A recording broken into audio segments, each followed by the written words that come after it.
गोविन्दाय नमो नमः। श्रीकृष्णाय नमो नमः। नारायणाय नमोस्तुते। उपस्थित भाग्यवान सज्जन वृत्त, परमात्मा की असीम महानमैती कृपा, जिसके कारण हम चिंतन कर रहे हैं, विचार कर रहे हैं क्षेत्र और क्षेत्रज्ञ का। ये विचार बहुत कम भाग्यशाली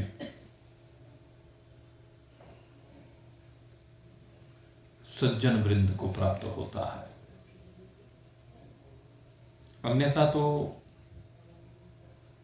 संसार फंसा पड़ा है। संसार न जाने कहां कहां किस किस विषय को लेकर के, विनाशी पदार्थों को लेकर के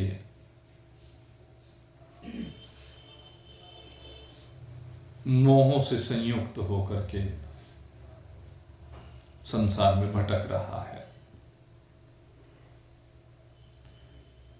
लेकिन सौभाग्यशाली वही होते हैं जो क्षेत्र क्षेत्रज्ञ का विचार करते हैं, और क्षेत्र क्षेत्रज्ञ का विचार करने के उपरांत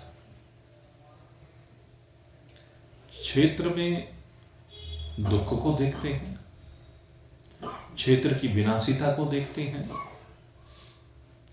इसलिए क्षेत्र से संबंध हटा करके वो क्षेत्रज्ञ रूप से उसके दृष्टा बन करके अपने को परमात्मा से जोड़ लेते हैं।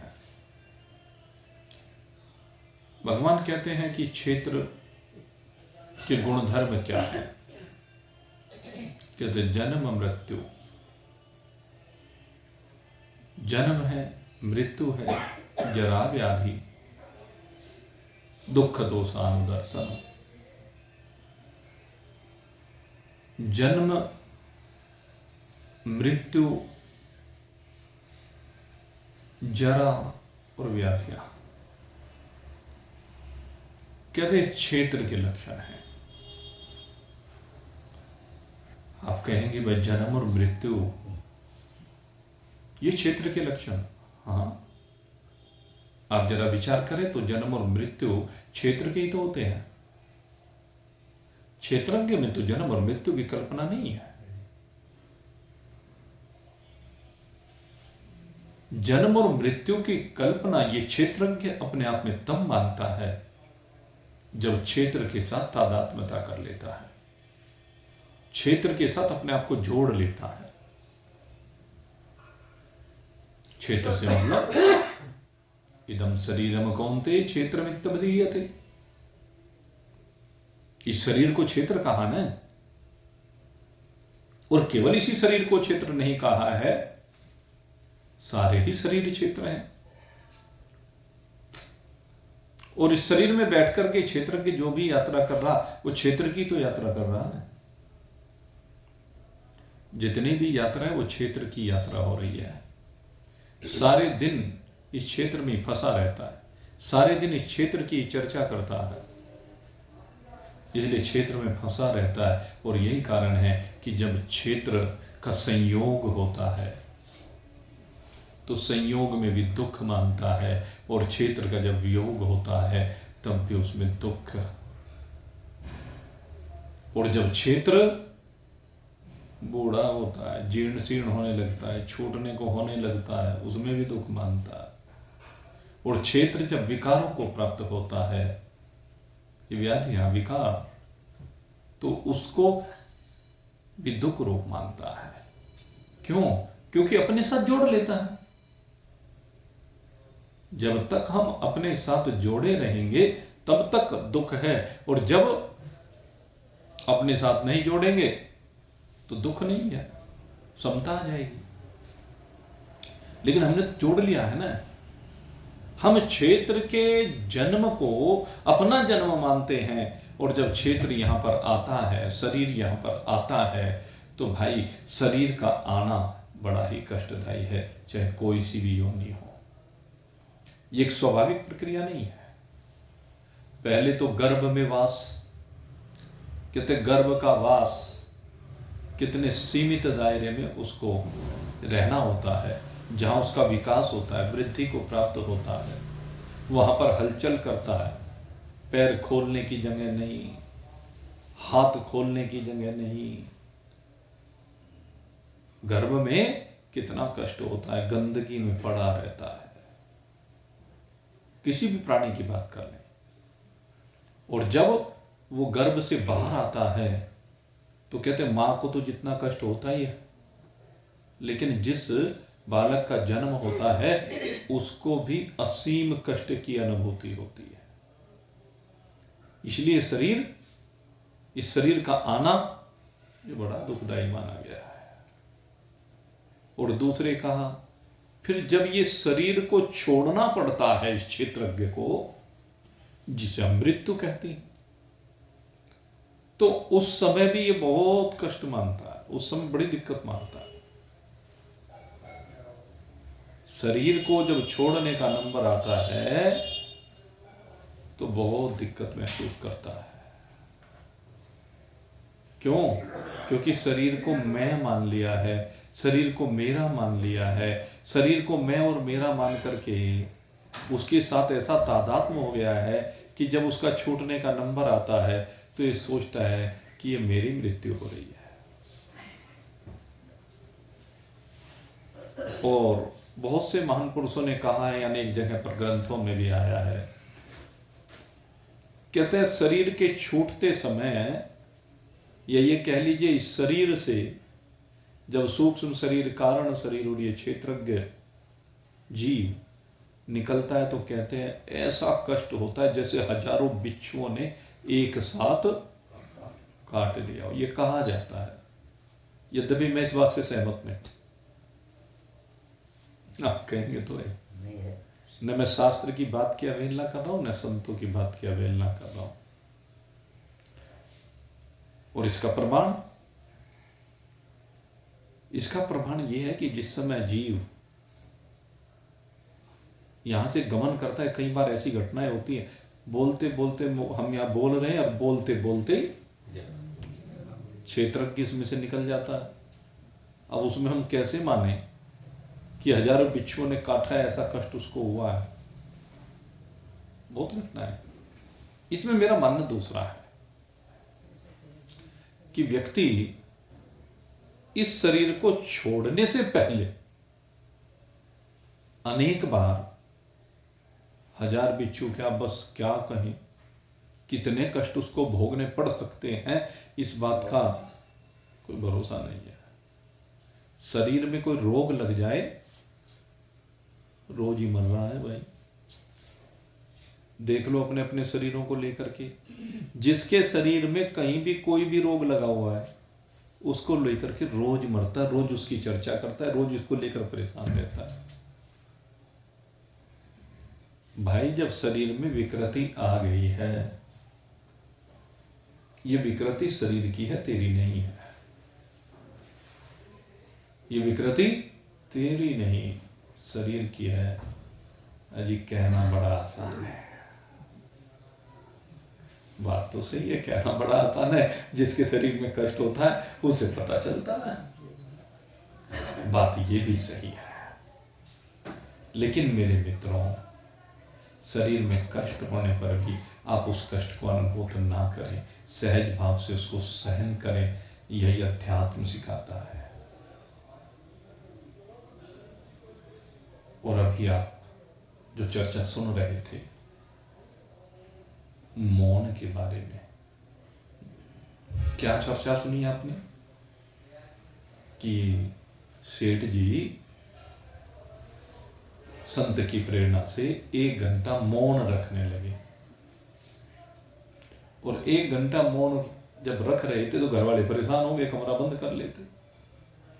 तो महाराज जी से कहा, महाराज जी ने जाना।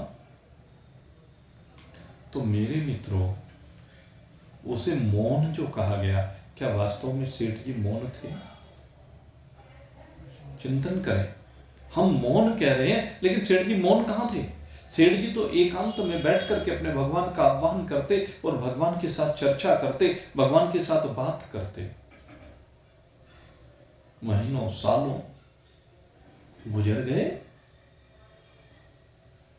संसार की दृष्टि में वो मौन है, लेकिन महान पुरुषों की दृष्टि में वही परमात्मिक योग है। आत्म विनिग्रह, ये आत्मा के साथ जुड़ना है। अब जो वो 1 घंटा बैठते थे, भगवान से बात करते थे, भगवान से क्या बात करेंगे? खूब बात करेंगे, लेकिन क्या बात करेंगे? भगवान से करने के लिए बात क्या है?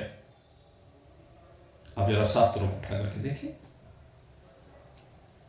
शास्त्रों को जब आप उठा करके देखते हैं, तो शास्त्रों को उठाकर देखने पर आप जरा भगवान की वार्ताओं को देखें, किसी के साथ भी। भगवान की वार्ता अर्जुन के साथ हुई है। कितनी वार्ता हुई? 1 घंटे से कुछ अधिक हुई होगी बस। उसमें क्या वार्ता हुई? जिसे हम लगभग 3 साल से पढ़ रहे हैं अब तक।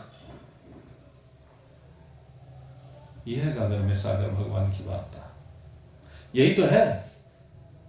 भगवान के साथ जब भक्त वार्ता करता है तो यह वार्ता होती है।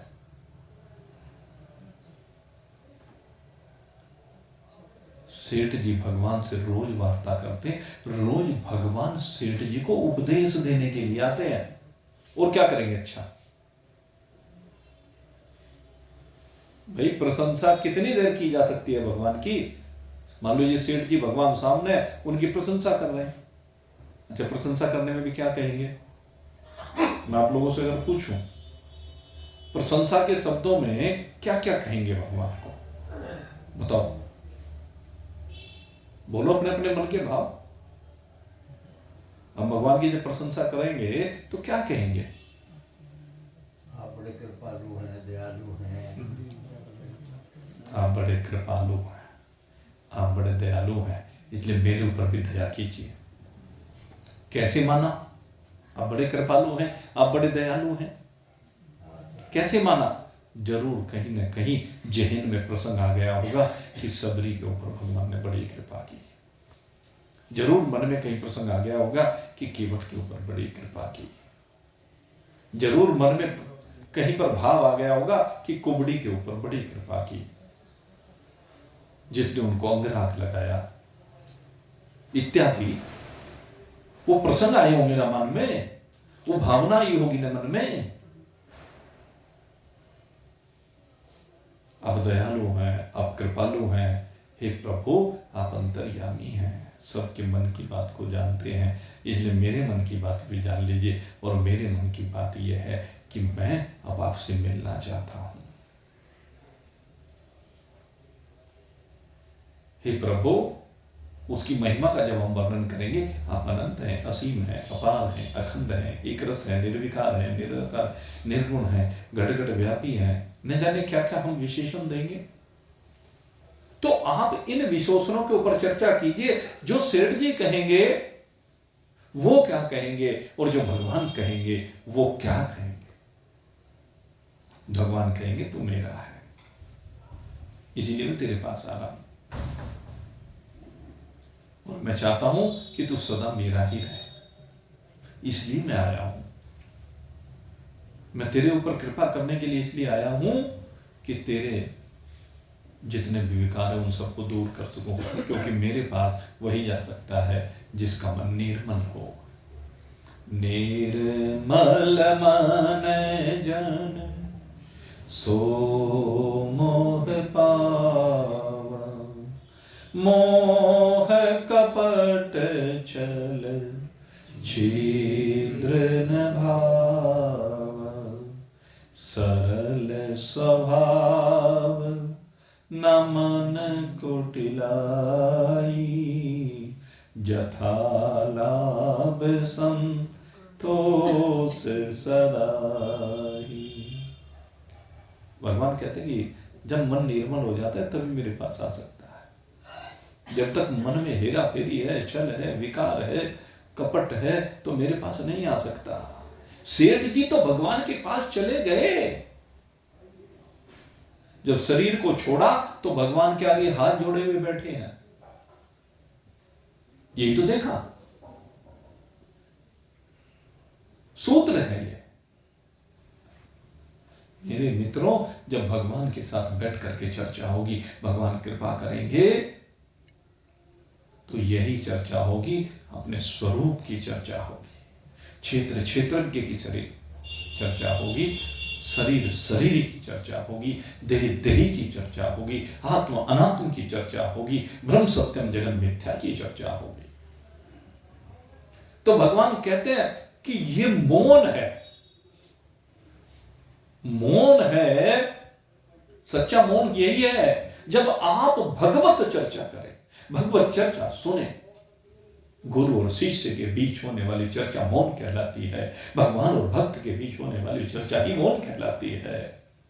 क्योंकि मौन क्या है? जब संसार का संग ना रहे, जब संसार से वैराग्य हो जाए, इंद्रियार्थेषु वैराग्यम अनहंकारेव च, अहंकार से भी रहित होकर के कहीं भी खोपड़ी में क्षेत्र ना बैठा हुआ हो, कहीं भी खोपड़ी में संसार ना बैठा हुआ हो, यही तो है मौन।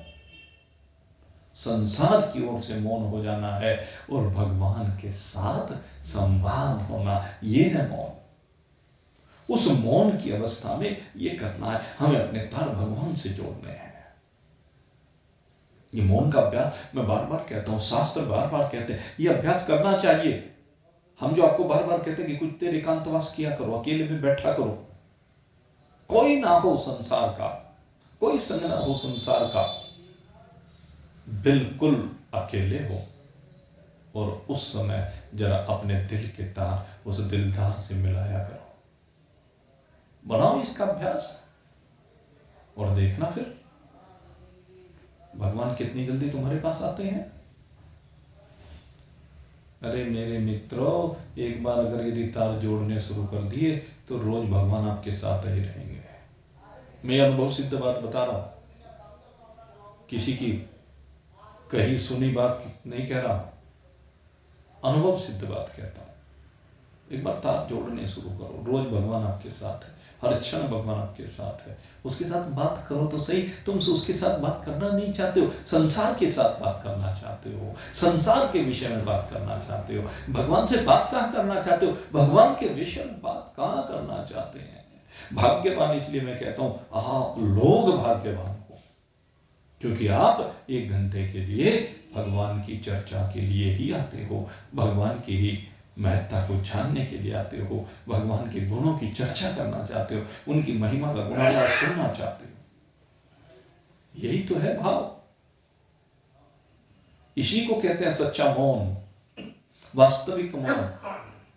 मौन का अर्थ यही है कि संसार से जिस घड़ी आपका पिंड छूट जाए, आपका मन का संकल्प संसार से हट जाए, आपके मन की वृत्ति संसार में प्रवाहित ना हो, अपितु आपके मन की वृत्ति परमात्मा का आरोप हो जाए, आपका मन परमात्मा में लगता चला जाए। इसीलिए बार बार कहते हैं कि आप अपने आप को धार्मिक क्रियाकलापों से जोड़े रखो। मैं आपको बताता हूं, अगर यदि धार्मिक क्रियाकलापों से आप जोड़े रहेंगे तो मेरे मित्रों, वो धार्मिक क्रियाकलाप हर क्षण आपके दिमाग में घुसा रहेगा। मैं आपको बताऊं, अभी जिस दिन से लगभग 1 महीना हो गया होगा, भगवान बद्रीनारायण के मंदिर का संकल्प उत्पन्न हुआ, तो मेरे मित्रों शायद कोई दिन ऐसा गया हो जिस दिन 5-4 घंटे उसी में दिमाग ना चल रहा हो, रोज निरंतर। आप सोच रहे, आपके दिमाग में यह विचार आ सकता है कि 5-4 घंटे रोज उसी में दिमाग, जी हाँ, ज्यादा भी हो सकता है। वहीं पर अटका हुआ है, वहीं की व्यवस्था में लगा हुआ है, वहीं पर किस प्रकार से उन शक्तियों का आह्वान होगा वो लगा हुआ है, क्योंकि दिमाग में वो घुसा हुआ है कि वो ही यहां पर आना चाहिए। मन में भाव ये है,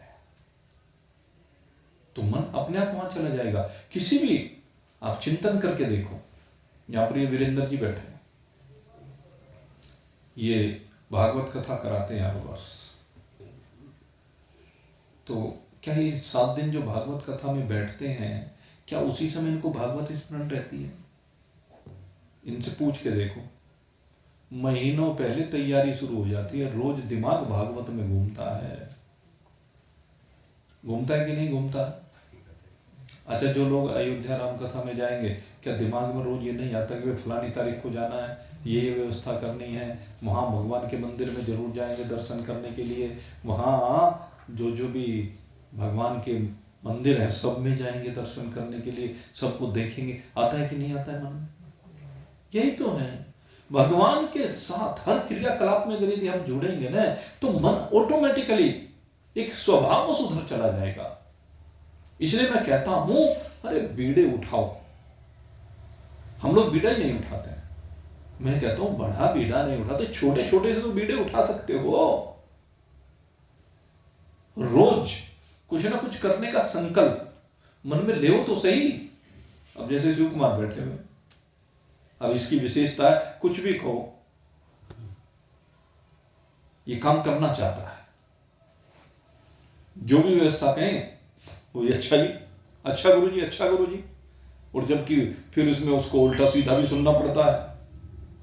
अब जो करता ही नहीं तो उसको सुनेगा क्या, जो करेगा तो सुनेगा, उसको सुनना पड़ेगा है? और फिर भी कि नहीं गुरु जी कह रहे हैं तो करना है।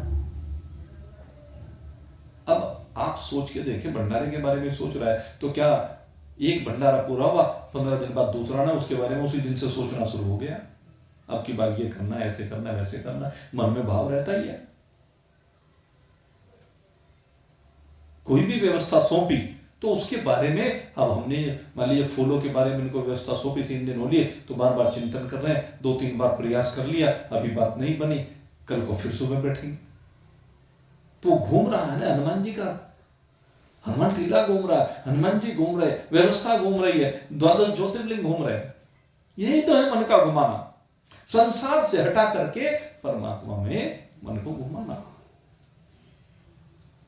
जैसे जैसे परमात्मा मन को घुमाएंगे, संसार बाहर निकलेगा। और हम आलस्य मानेंगे तो भगवान तुम्हारे से ज्यादा आलस्य मानेगा। सीधी सी बात है, भगवान तो कहते हैं ये यथा माम प्रपद्यन्ते तास तथैव भजाम्यहम्। अगर यदि आप मुझे भजोगे तभी तो मैं आपकी ओर आऊंगा, मुझे भजोगे तो मैं मिलूंगा, और जब नहीं भजोगे, मेरे से दूर भागोगे, मैं दूर भाग जाऊंगा।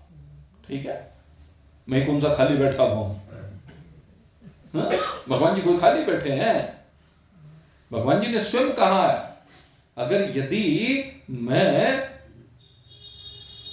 संयम पूर्वक, धैर्य पूर्वक इस व्यवस्था को न देखूं तो सब कुछ उच्छृंखल हो जाएंगे सब। इसलिए मुझे सारी व्यवस्थाओं को देखना होता है। भगवान तक देखते हैं और हम भगवान के काम को करने से पीछे हटते हैं। जरा अपने अपने अंदर झांक के देखो तो सही कि जब भी कोई अच्छा कार्य हो रहा है, हमारा सहयोग क्या है उसमें, हम उसमें लगे हुए कितने हैं, हमने क्या अब इस तन से भगवान के लिए किया है, इस मन को कितना भगवान में लगाया है, और कितना धन हमने भगवान के कार्य में खर्च किया है। कभी सोच के तो देखें। अरे तन मन धन तीनों लगाए, और जब लगाएंगे तो वो चर्चा भगवत चर्चा होगी, और वो सेठ जी की जो गति हुई ये तभी होगी जब आप चित्त को लगाएंगे, रमाएंगे।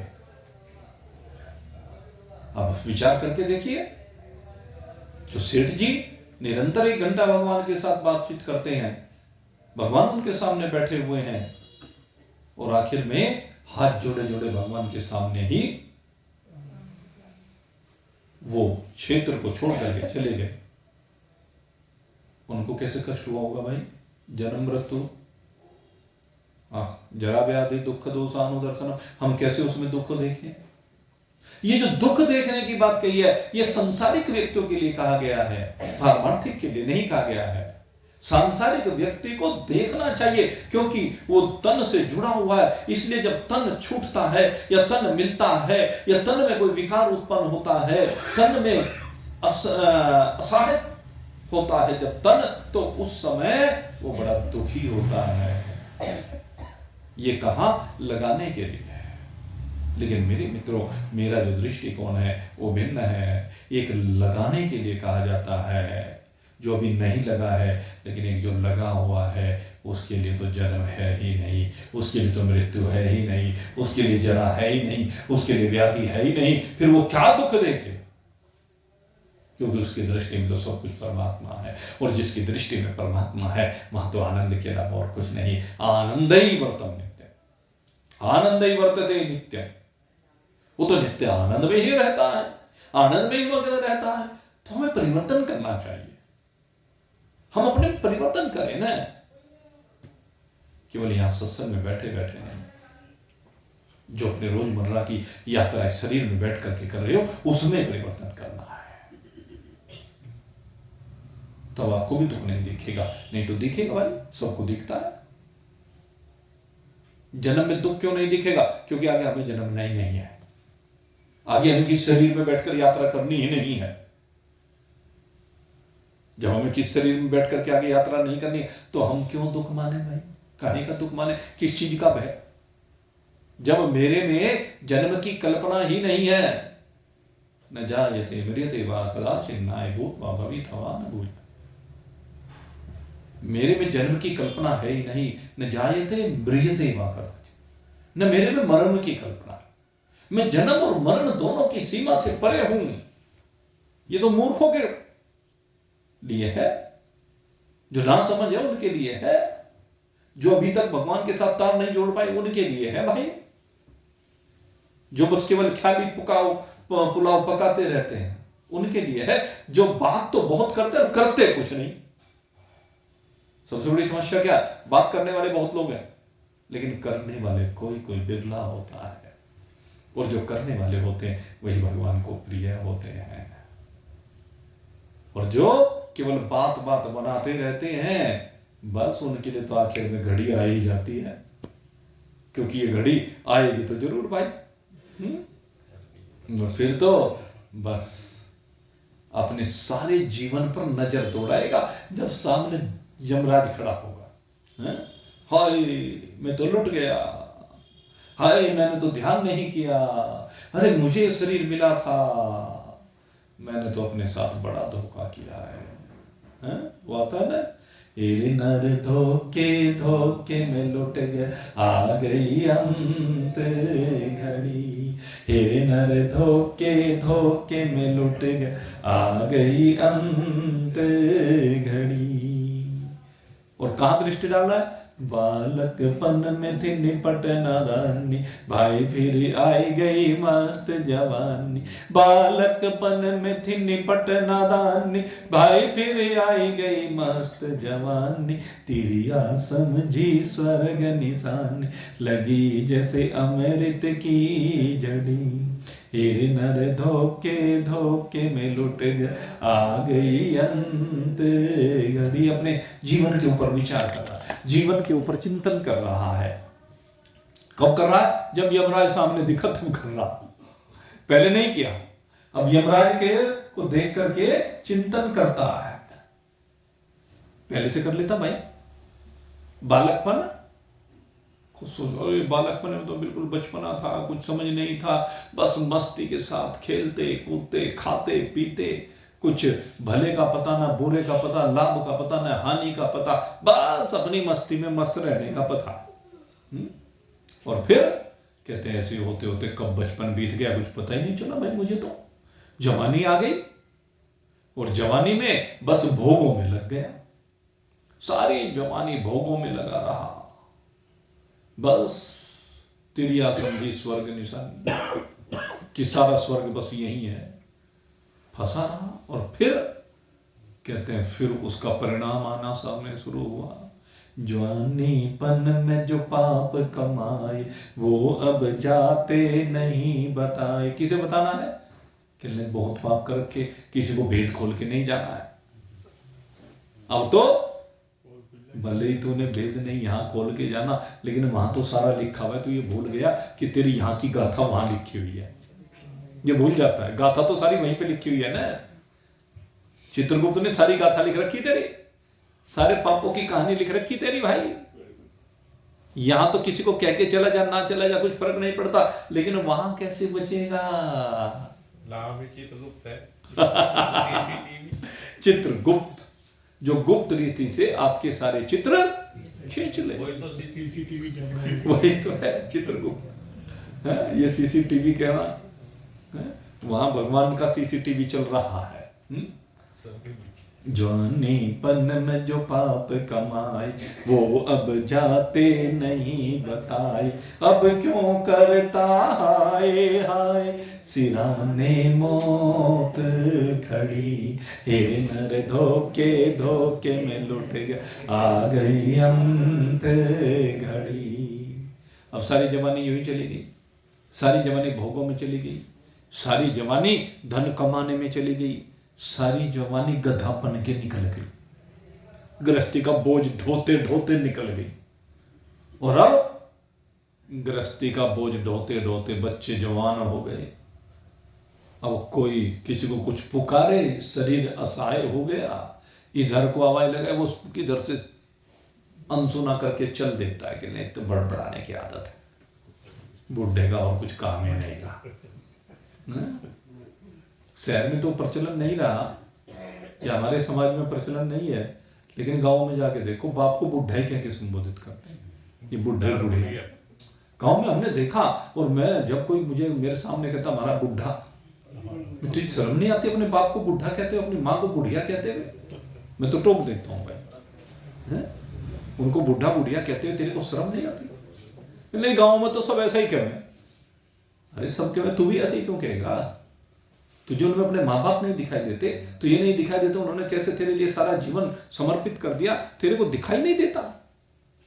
वो दिखना चाहिए, लेकिन वो तुझे भले ना दिखता, लेकिन उसे आज भी तू ही दिखता है। ये है मोह। मोह की दलदल में बूढ़ा भी फंसा हुआ है, मोह की दलदल से बूढ़ा बाहर नहीं निकल के दे रहा। इसीलिए कहा भाई फिर आया बुढ़ापा बैरी, परिवार में ममता गहरी, और पोते ब्यावन की मन में रहरी, हेली करूंगा खड़ी। बुढ़ापे में ये अरमान है भाई बस पोते का ब्याह हो जाए, पड़ोते का मुख देख लो तो सोने की सीढ़ी चढ़ जाओ। पड़ोते के होने से कोई सोने की सीढ़ी नहीं चढ़ता, ये तो समाज की मान्यता है। चल भाई उसमें क्या है, चल भाई अपनी सब जिम्मेदारी पूरी करके गया, इसीलिए कह देते हैं, नहीं तो सड़ना है। पड़ोते का मतलब सड़ना है, आगे सारा जीवन बड़ बाबा और पड़ गए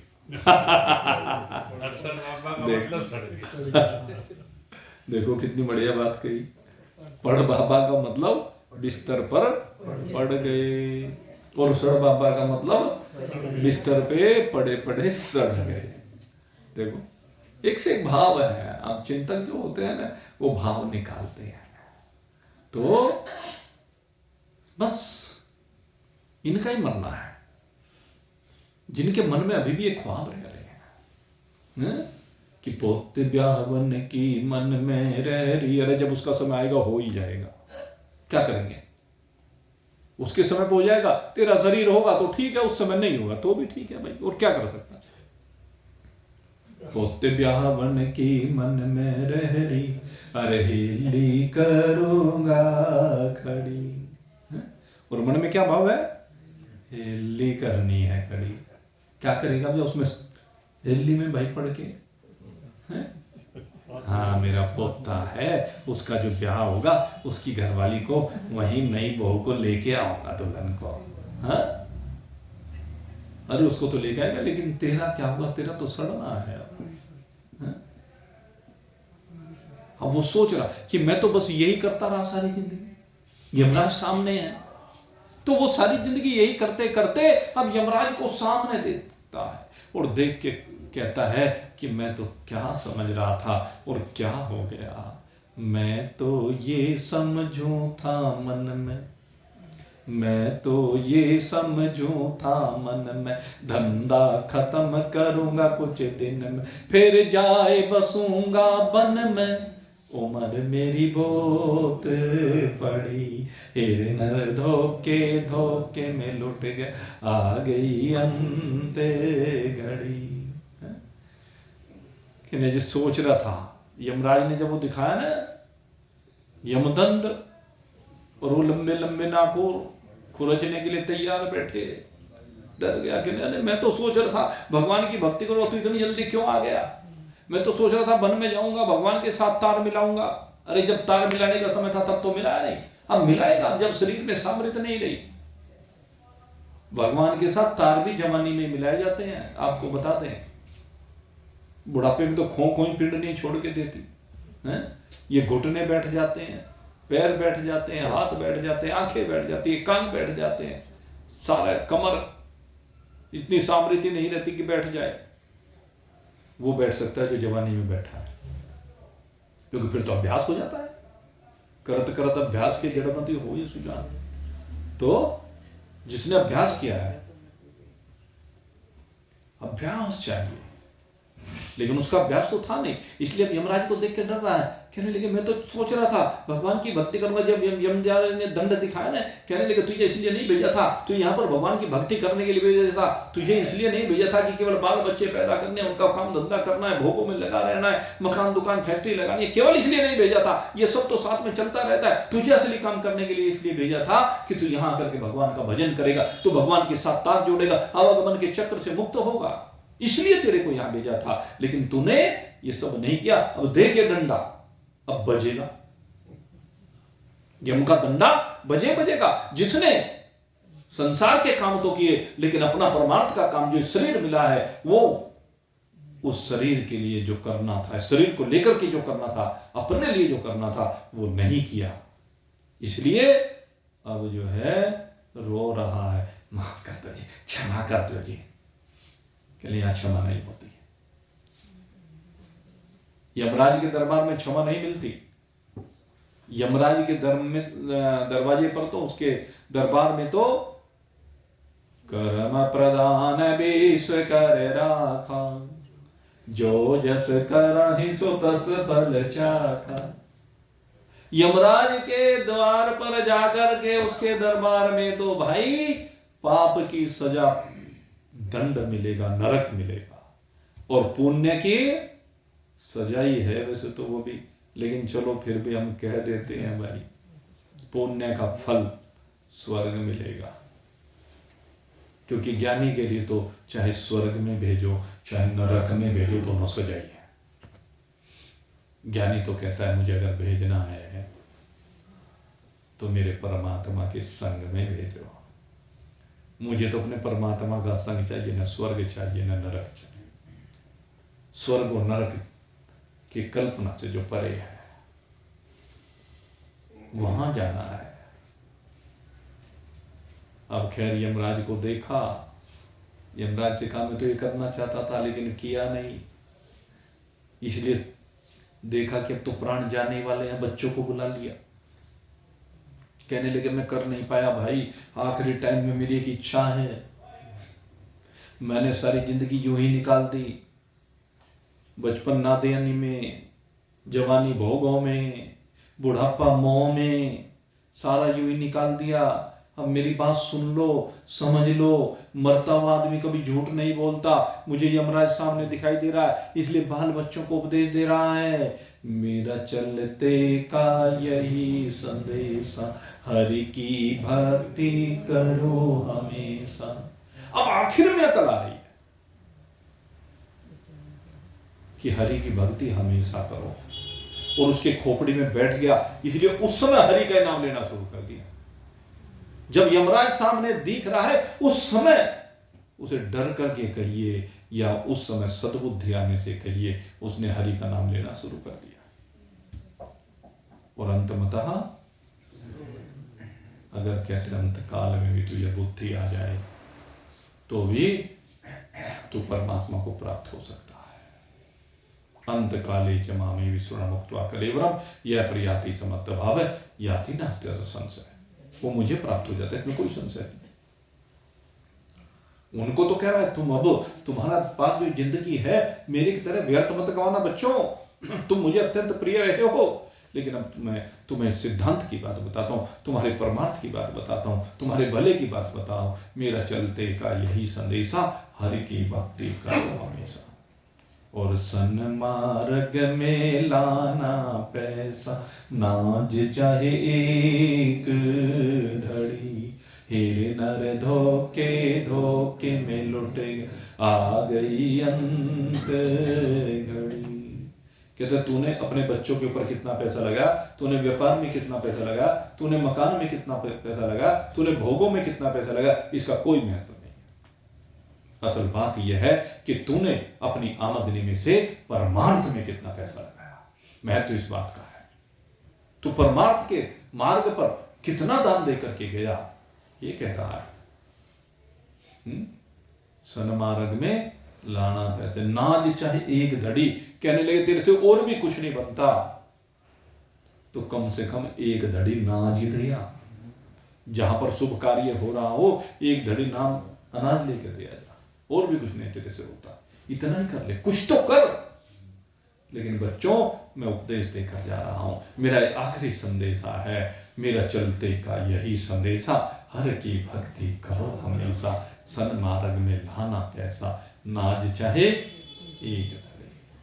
और अगर यदि तुमने ऐसा कर लिया तो तुम्हारा कल्याण हो जाएगा, और नहीं करोगे तो दुनिया का चला आया कायदा, चले गए बाप चले गए दादा, दुनिया का चला आया कायदा, चले गए बाप चले गए दादा, भानीनाथ जियो नहीं जाता, टूटी श्वासों की लड़ी, हेरे नर धोखे धोखे में लुट गए, आ गई अंत घड़ी। तो जो फंसे रहे हैं उनके लिए कहा जन्म मृत्यु जरा व्याधि दुख दोषानुदर्शन। अरे जो फंसे हुए हो जरा देख लो, जन्म में कितना कष्ट होता है, मरण में कितना कष्ट होता है, बुढ़ापे में कितना कष्ट होता है, और व्याधियां कितना कष्ट देती हैं। इनमें देखो, जब इनमें देखोगे कि इनमें कष्ट है तो फिर विचार करना कि अब मुझे इनसे बाहर निकलना है। जब जन्म नहीं होगा तो मृत्यु भी नहीं होगी, जब जन्म नहीं होगा तो फिर जरा कैसे आएगी, बुढ़ापा कैसे आएगा, और जब जन्म नहीं होगा और शरीर मिलेगा नहीं तो रोग कैसे आएंगे, कोई परेशान किसे करेगा। सीधी सी बात की है। इसलिए भगवान कहते हैं जन्म मृत्यु जरा व्याधि दुख दोषानुदर्शन। हे संसार में यात्रा करने वाले पथिक, विचार करो और विचार करके अपने जीवन को बदलो। ये जीवन जो मनुष्य का शरीर मिला है, अगर उसी ढर्रे पर चलता रहा पशु पक्षी कीट पतंगे की तरह, फिर तेरे मन में फर्क क्या रहा। अब तुझे अपने ढर्रे से बाहर निकलना है, अब तुझे परमार्थ के लिए जीवन को जीना है, सन्मार्ग में लाना पैसा, नाज चाहे एक धड़ी। मेरा चलते का यही संदेशा, हरि की भक्ति करो हमेशा। तुलसी या संसार में कर लीजिए दो काम, देने को टुकड़ा भला, लेने को हरि। ये दो चीजें देखो, संसार में ये जो शरीर हमने पाया है, दो चीजें हैं। एक तो हरि का नाम, हरि का नाम लेते लेते उस नाम और नामी की एकता हो जाए। हरि का नाम केवल ये नहीं कि आप राम राम राम राम कर रहे हैं, राम को जानना है, इस शरीर के भाव से बाहर निकल करके उस राम के साथ एक रूप हो जाना, ये है हरि का नाम। और दूसरे कहते जो भी तुम्हें मिला है उसका सदुपयोग इसमें है कि उसे बांटो, वो सबके लिए मिला है, वो केवल अपने लिए नहीं मिला है। केवल अपने लिए तो पशु जीते हैं, जो दूसरे के लिए जीवन को जीता है वो देवता कहलाता है।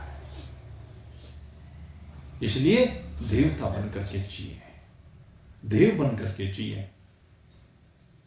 भगवान ये हमें समझाना चाहते हैं, क्योंकि शरीर दुख के लिए नहीं सुख के लिए मिला है। इन सब में दुख को देखते हुए, परमात्मा में सुख को देखते हुए, इन सब से विलग होकर के परमात्मा के साथ अपने तार जोड़, यही है इस सुंदर इस लोक का दिव्य भाव। इस भाव को हृदयंगम करें। मैं बार बार कहता हूं कि हृदयंगम करें, हृदय में ले जाओ इन भावों को। ये छोड़ने के भाव नहीं है, ये त्यागने के भाव नहीं है मेरे मित्रों, ये भाव जोड़ने के हैं। दिल के तार भगवान से जोड़ने के हैं। तो खैर, आप लोग जोड़ने का प्रयास कर ही रहे हैं, कुछ लोग जोड़ चुके हैं। जो जोड़ चुके हैं उनमें निरंतरता बनी रहे, जो प्रयास कर रहे हैं उनका जुड़ जाए। इन्हीं शुभ भावों के साथ आज के सत्संग को अब यहीं पर विश्राम दे रहे हैं हमें। और इस बार जो द्वादशी का भंडारा 11 तारीख को रहेगा, 11 मार्च। आप सभी लोग, एकादशी 10 की है और द्वादशी 11 की है, ठीक है। तो आप सभी लोग, बहुत बहुत आप सबको शुभकामनाएं। और यहीं पर विश्राम। बोलिए सच्चिदानंद भगवान की